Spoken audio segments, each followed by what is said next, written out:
दोस्तों, आज हम बताएंगे आपको शिव पुराण के बारे में। शिव पुराण में 6 ऐसी बातें जिसे सुनकर आप अपने जीवन में सुधार लाएंगे। नंबर 1, मोह का त्याग।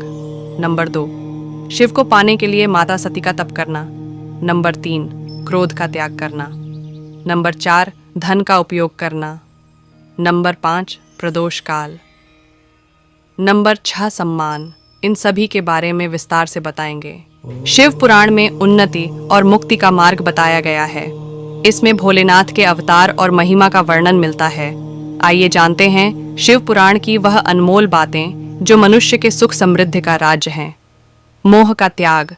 जब देवी सती ने अग्निकुंड में प्राण त्याग दिए थे तो शिव उनकी देह लेकर पृथ्वी पर भटकने लगे। इस दौरान त्राही त्राही मच गई थी। विष्णु जी ने सती के पार्थिव शरीर को छिन्न भिन्न कर शिव का मोह तोड़ ढा था। शिव पुराण कहती है कि संसार में किसी भी वस्तु या लोगों से लगाव मानव को दुख और असफलता की ओर ले जाता है। तप। शिव पुराण के पिछले लेख में आपने पढ़ा कि ब्रह्मा जी के द्वारा प्रजापति दक्ष को यह बताया जाता है कि सती के पति शिव होंगे और उसके बाद माता सती ने शिव को पाने के लिए तपस्या करना शुरू कर दी। शिव पुराण के अनुसार तपस्या ही लक्ष्य प्राप्ति का उपाय है। देवी पार्वती ने शिव को पाने के लिए सालों तपस्या की। उनके इरादे इतने मजबूत थे कि वह अपने जगह से टस से मस नहीं हुई। लक्ष्य के प्रति लगन और इरादे अडिग हों तो कोई भी बाधा या लालच आपको हरा नहीं सकता। अश्विनी मास में नंदा तिथि, प्रतिपदा, षष्ठी और एकादशी में उन्होंने भक्तिपूर्वक थोड़े भात और नमक चढ़ाकर भगवान शिव का पूजन किया और उन्हें नमस्कार करके उसी नियम के साथ उस मास को व्यतीत किया। कार्तिक मास की चतुर्दशी को सजाकर रखे हुए मालपुओं से शिव की पूजा की और चिंतन करने लगी। मार्गशीर्ष मास के कृष्ण पक्ष की अष्टमी तिथि को तिल, जौ और चावल से हर की पूजा करके ज्योतिर्मय दीप दिखाकर अथवा आरती करके सती दिन बिताती थी। पौष मास के शुक्ल पक्ष की सप्तमी को रात भर जागरण करके प्रातःकाल खिचड़ी का नैवेद्य लगावे शिव की पूजा करती थी। माघ मास की पूर्णिमा को रात भर जागकर सुबह नदी में नहाकर गीले वस्त्रों से ही भगवान शिव की पूजा करती थी।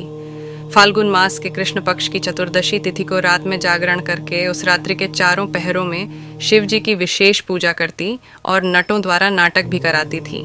चैत्र मास के शुक्ल पक्ष की चतुर्दशी को दिन रात शिव का स्मरण करती हुई समय बिताती और ढाक के फूलों तथा दवनों से भगवान शिव की पूजा करती थी। वैशाख शुक्ल तृतीया को सती तिल का आहार करके रहती और नए जौ के भात से रुद्रदेव की पूजा करके उस महीने को बिताती थी। ज्येष्ठ की पूर्णिमा को रात में सुंदर वस्त्रों तथा भटकटैया के फूलों से शंकर जी की पूजा करके निराहार रहकर ही वह माह व्यतीत करती थी। आषाढ़ के शुक्ल पक्ष की चतुर्दशी को काले वस्त्र और भटकटैया के फूलों से रुद्रदेव का पूजन करती थी। श्रावण मास के शुक्ल पक्ष की अष्टमी एवं चतुर्दशी को यज्ञोपवीत वस्तुओं तथा कुश की पवित्री से शिव की पूजा किया करती थी। भाद्रपद मास के कृष्ण पक्ष की त्रयोदशी तिथि को नाना प्रकार के फूलों और फलों से शिव का पूजन करके सती चतुर्दशी तिथि को केवल जल का आहार किया करती।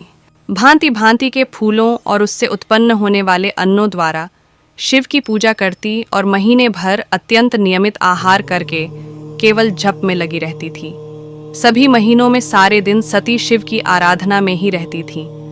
अपने इस मानव रूप धारण करने वाली सती विधि पूर्वक उत्तम व्रत का पालन करती थी।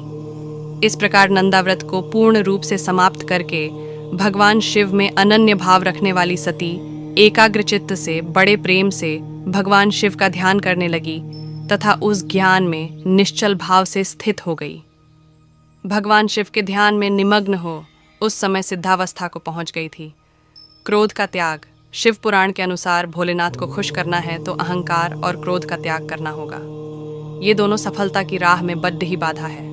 गुस्से से विवेक नष्ट हो जाता है और काम बिगड़ जाते हैं। धन का उपयोग। धर्म को हमेशा धन से ऊपर रखना चाहिए। शिव पुराण के अनुसार उचित तरीके से की गई कमाई को हमेशा 3 भागों में बांटना चाहिए। 1 निवेश, दूसरा धन उपभोग, तीसरा धर्म के कार्य में व्यय करें। इस तरह पैसों के इस्तेमाल से जीवन सुखी और सफल बनता है। प्रदोष काल। शिव पुराण के अनुसार प्रदोष काल शिव की पूजा का उत्तम समय माना गया है। वहीं शमशान को शिव का निवास माना जाता है। कहते हैं सुबह और शाम के समय कभी कटु वचन नहीं बोलने चाहिए, न ही किसी के प्रति मन में बुरे विचार लाएं। ऐसा करना पाप का भागी बनाता है। सम्मान। शिव पुराण के अनुसार गुरु और बड़ों का आदर करने वाला उत्तम स्थान पाता है। गुरु के बिना शिष्य का बेड्ढा पार नहीं हो सकता और बद्धों के आशीष से तरक्की के मार्ग खुल जाते हैं। वहीं स्वयं के सम्मान से भी कभी समझौता न करें। मान सम्मान प्राप्त करने के लिए सर्वप्रथम दूसरों को सम्मान देना चाहिए। दोस्तों, उम्मीद है कि आपको ये जानकारी अच्छी लगी होगी। आप वीडियो को लाइक कर दीजिए और चैनल को सब्सक्राइब कर दीजिए। कमेंट में हर हर महादेव जरूर लिखें।